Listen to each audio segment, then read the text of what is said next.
Assalamualaikum warahmatullahi wabarakatuh. Selamat pagi para guru hebat yang ada di Indonesia. Hari ini kami akan melakukan wawancara dalam pengambilan keputusan berbasis nilai-nilai kebajikan seorang pemimpin. Tapi sebelumnya perkenalkan, saya Mami Laidia, CKP Angkatan 9 kelas 043A. Perkenalkan, nama saya Alis Darisi, calon guru penggerak Angkatan 9 dari kelas 042A. Perkenalkan, nama saya Maria, CKP Angkatan 9 dari kelas 044A.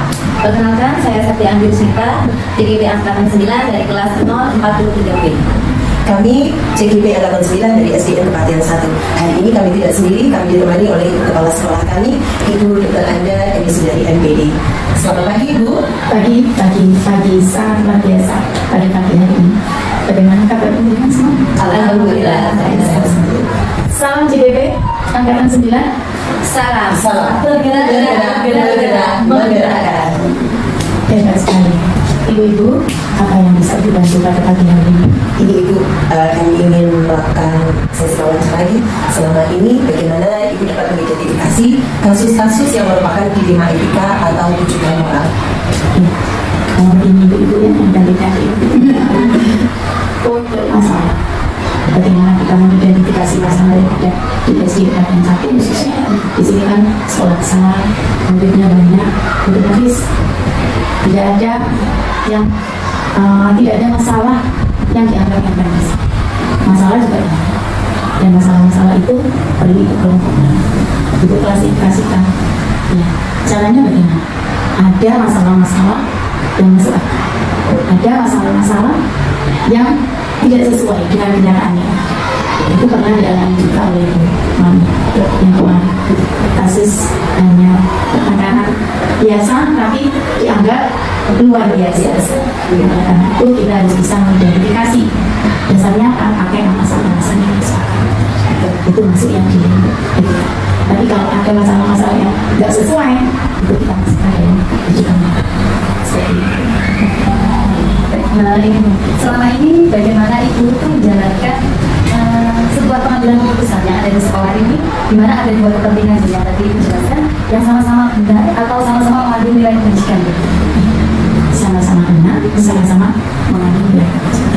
Ini dilema sekali. Ibu ya tidak sendiri, tapi di sini Ibu punya teman, ya, punya tim di sini, ada koordinator kesiswaan, ada komite, ada ibu pengawas. Kalau mungkin ibu kalau bisa nih, oleh karena itu pengusaha perlu diskusi dengan tim mungkin itu yang bisa ibu lakukan di sekolah.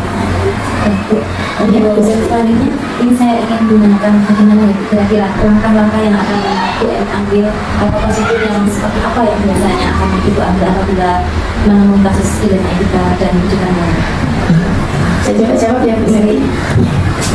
Ketika kita mengalami suatu persoalan atau masalah, tentunya kita akan mengambil langkah.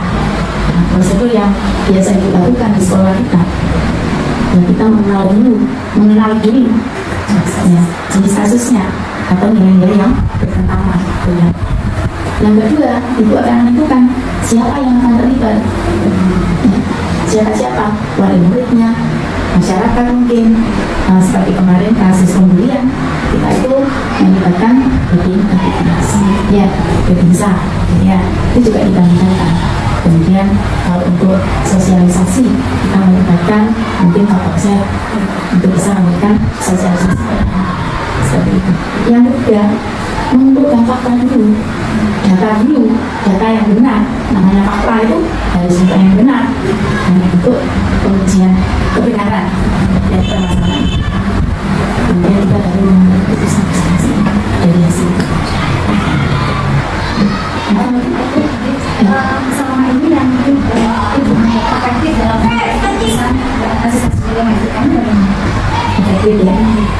Yang satu itu bisa sesuai dengan Pancasila itu, sila berapa keempat. Iya, itu memang benar-benar kita lakukan di sini dengan musyawarah, dengan yang kecil.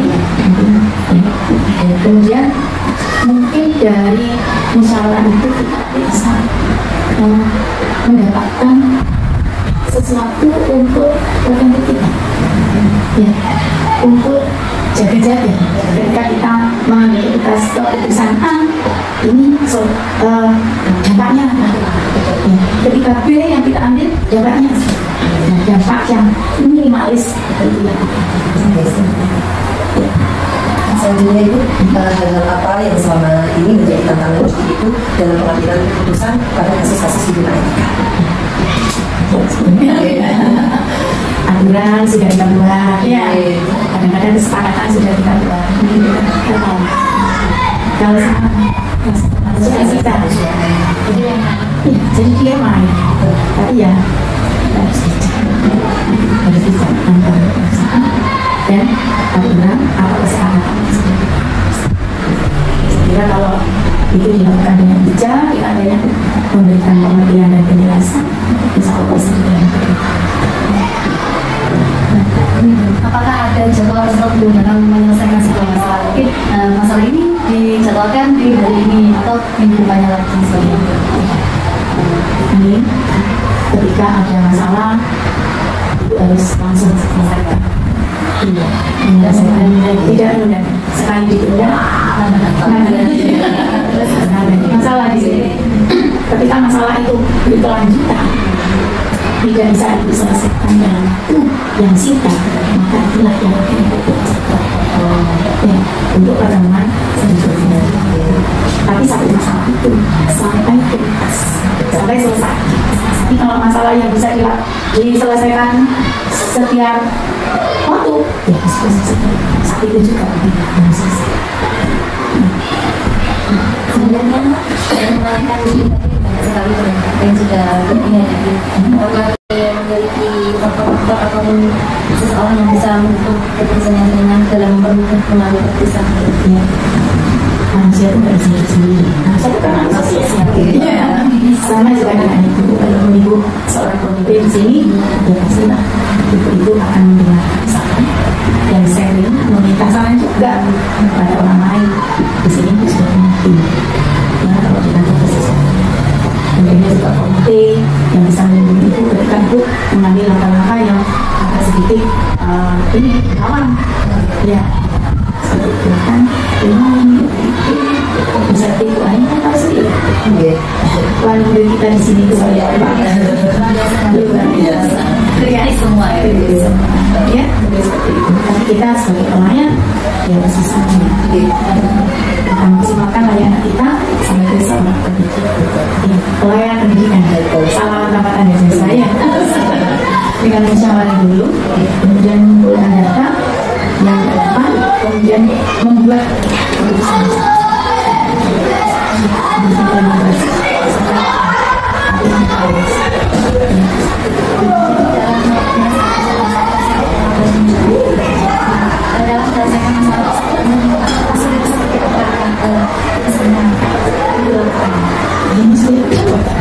Iya, nyambung ya.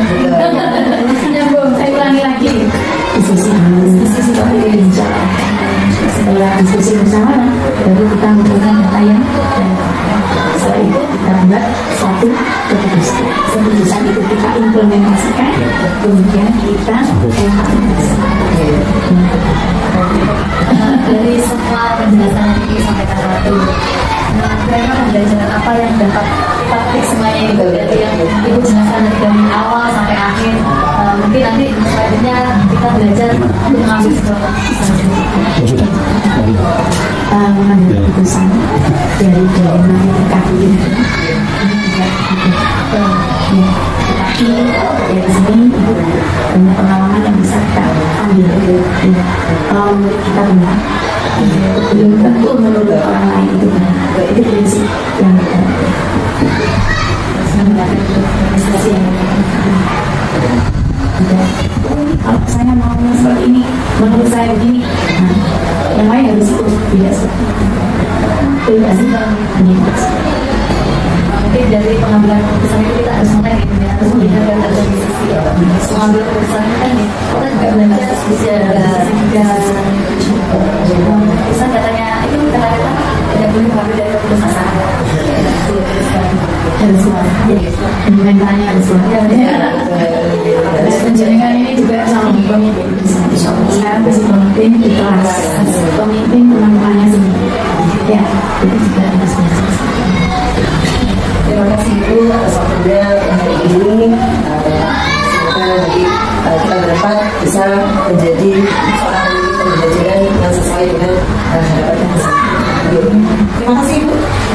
Assalamualaikum warahmatullahi wabarakatuh. Warahmatullahi wabarakatuh. Selamat pagi guru-guru hebat. Nah, dalam kesempatan kali ini perkenalkan saya Septi Anggi Rusnita, calon guru penggerak angkatan 9 dari kelas 043B. Saya Mami Lainia, calon guru penggerak angkatan 9 dari kelas 043A. Kenalkan saya Anis Tianisi, calon guru penggerak angkatan 9 dari kelas 042A. Dalam kesempatan kali ini kami akan melakukan sesi wawancara dengan Bapak Eko sebagai kepala sekolah dari SDN Jemput. Untuk ini Bapak, Assalamualaikum warahmatullahi wabarakatuh. Monggo Bu Mami. Ini Bapak, punten kami mohon waktunya sebentar. Hari ini kita akan melakukan wawancara terkait pengambilan keputusan yang berbasis nilai-nilai pendidikan. Bapak, selama ini bagaimana Bapak dapat mengidentifikasi kasus-kasus yang merupakan dilema etika atau rujukan moral? Terima kasih Ibu semuanya, calon cukup hebat. Memang sebagai pemimpin, apalagi seorang kepala sekolah membawahi beberapa anak buah ya, tentunya memiliki problematika yang bermacam-macam terkait kedinasan, kadang terkait dengan masalah pribadi, banyak sekali yang harus kita pertimbangkan Ibu ya. Jadi kita tidak bisa memberikan keputusan itu menyamaratakan kepada semua KTK yang ada di sekolah. Jadi tentunya kita harus pahami dulu permasalahannya apa, bagaimana mengambil keputusan, dan harus hati-hati karena terkadang yang kita hadapi itu lebih senior daripada kita. Sehingga ada, kalau dalam bahasa Jawa itu ada unggah-ungguhnya, bagaimana kita harus santun dalam menyampaikan teguran atau memberikan masukan, jadi biar diterima oleh mereka. Terkadang ada guru yang lebih junior tapi mereka memiliki keahlian yang lebih, merasa pintar gitu ya, kadang seperti itu. Kita harus paham bagaimana kita itu berbicara dengan orang yang ini, dengan yang satunya, itu harus ada teknik lah, ada strategi seperti itu. Selama ini Bapak, bagaimana Bapak ini menjalankan pengambilan sebuah keputusan? Nah, di mana itu ini ada dua kasus, sama-sama benar dan sama-sama mengandung nilai-nilai kebajikan yang sama. Ya tentunya kita harus hati-hati Bu ya terkait dengan kedinasan. Kalau kita hanya berdasarkan aturan itu memang harus diterapkan dan itu harus suatu kewajiban bagi seorang KTK ya, bagi seorang guru lah. Akan tetapi ada hal-hal lain yang memberikan alternatif. Jadi kita tidak harus selalu menerapkan hukum aturan yang saklek, tapi harus fleksibel, disesuaikan dengan masalah dan disesuaikan pula dengan keputusan nanti akan kita keluarkan atau kita putuskan. Jadi harus benar-benar merupakan suatu win-win solution. Intinya pihak sekolah atau saya selaku pimpinan itu merasa bahwa ini jalan yang baik dan bagi yang bermasalah itu juga baik menurutnya. Jadi kalau kita bisa memadukan antara aturan yang sudah ada dengan hal kepentingan pribadi yang seharusnya memang bisa kita bantu KTK itu. Jadi tidak harus kita lurus dengan aturan yang pada akhirnya merugikan pihak sekolah maupun merugikan pada yang bersangkutan. Seperti itu. Kemudian Pak, tadi sudah ada beberapa kasus yang dengan melaporkan bahwa kita harus memiliki beberapa taktik ya Pak, ya, teknik. Nah, kira-kira Pak memberikan langkah-langkahnya atau prosedurnya seperti apa yang biasanya Bapak lakukan untuk membuat solusi atau menyelesaikan kasus yang ya, yang jelas kita harus pertama itu harus mengidentifikasi. Jadi ini masalahnya apa? Ya, jadi kita tidak bisa semerta-merta memvonis seseorang itu salah. Dan kita sebagai pimpinan tidak harus sekalian mencari sanksi yang tepat bagi orang ini. Nah, tidak seperti itu. Kita identifikasi masalahnya. Nah, masalahnya apa? Karena apa? Kenapa orang berbuat seperti ini? Pasti ada alasan. Ya, ada alasan dia berbuat seperti ini. Nah, itu yang harus kita pahami dulu, kita pelajari. Kita bisa melakukan sebuah penyelidikan, bisa dengan bertanya pada teman-temannya, teman sejawat, atau ya orang-orang terdekatnya lah. Jadi setelah kita identifikasi, baru kita mengadakan bisa dengan wawancara, bisa dengan cara pendekatan persuasif, bisa dengan macam-macam cara lah. Nah, setelah itu baru kita bisa menentukan, karena keputusan yang kita ambil itu tidak harus tidak boleh kita sesali. Jadi keputusan itu harus benar-benar keputusan yang untuk kemenangan semua orang. Ya, jadi kita juga enak sebagai pemangku jabatan untuk kepentingan sekolah, dan dia juga mendapatkan solusi yang mana solusi itu tidak memberatkan dia. Jadi seakan-akan ini merupakan sanksi, hukuman buat dia, tapi bukan seperti itu. Ya, jadi dia bahagia dengan keputusan ini, kita juga bahagia. Jadi ada runtutannya, jadi tidak harus ini punya masalah, salahnya ini, sanksinya ini, jangan seperti itu. Jadi kita identifikasi dulu, kita lihat dulu masalahnya di mana, alasannya, ya terus kenapa dia berbuat seperti ini, pasti dia punya alasan. Ya. Selanjutnya Pak, hal-hal apa saja yang selama ini Bapak anggap efektif dalam pengambilan keputusan pada kasus-kasus dilema etika? Ya, ini belum saya sebutkan contoh permasalahannya ya, mungkin nanti di pertanyaan selanjutnya ya. Jadi langkah-langkah apa yang diambil, yang tentunya Bu, saya melalui pengamatan dulu. Jadi penyelidikan lah, istilahnya penyelidikan sederhana. Saya bisa mencari alasannya dia, latar belakangnya, ya, kemudian kronologis kejadiannya, kemudian saya bisa bertanya pada itu teman dekatnya, ya pasti dia akan punya teman dekat, tanya atau saling curhat baik dengan tetangganya atau teman-teman satu sekolah. Itu langkah yang awal pasti saya lakukan. Jadi tidak langsung memanggil orangnya, bapak melakukan kesalahan ini atau ibu melakukan kesalahan ini, sanksinya begini, tidak seperti itu. Jadi kami melakukan penyelidikan awal dulu, identifikasi dulu, kemudian dari sana kita saling bertanya lah. Teman dekatnya yang lebih paham dengan masalahnya mungkin akan memberikan masukan pada saya selaku pimpinan. Itu sebenarnya begini Pak. Nah, itu menjadikan pertimbangan buat saya. Keputusan yang saya ambil berdasarkan pertimbangan itu. Jadi tidak serta-merta sudah dilakukan. Oke. Berarti di dalam mengambil keputusan itu kan pasti kita mempertimbangkan ya Pak. Nah, apakah tantangannya itu apakah ada Pak? Pastilah. Begini ya, tantangan itu yang pertama nih, sebagai pimpinan itu tidak boleh menganak emaskan seseorang, dan semua kita harus memandangnya itu sama, baik yang junior maupun yang senior, baik yang non ASN maupun yang PNS. Jadi semua sama. Namun apabila kita memberikan keputusan, terkadang ada sedikit kecemburuan bagi teman yang lain. Nah, ini sebuah tantangan pertama. Dan bagaimana kita menyikapi? Kita sampaikan kenapa juga keputusan ini yang diambil. Mengingat Bapak ini ya kronologisnya begini, latar belakangnya begini. Saya kira itu kalau disampaikan secara terbuka, saya kira teman-teman satu sekolah akan memahami.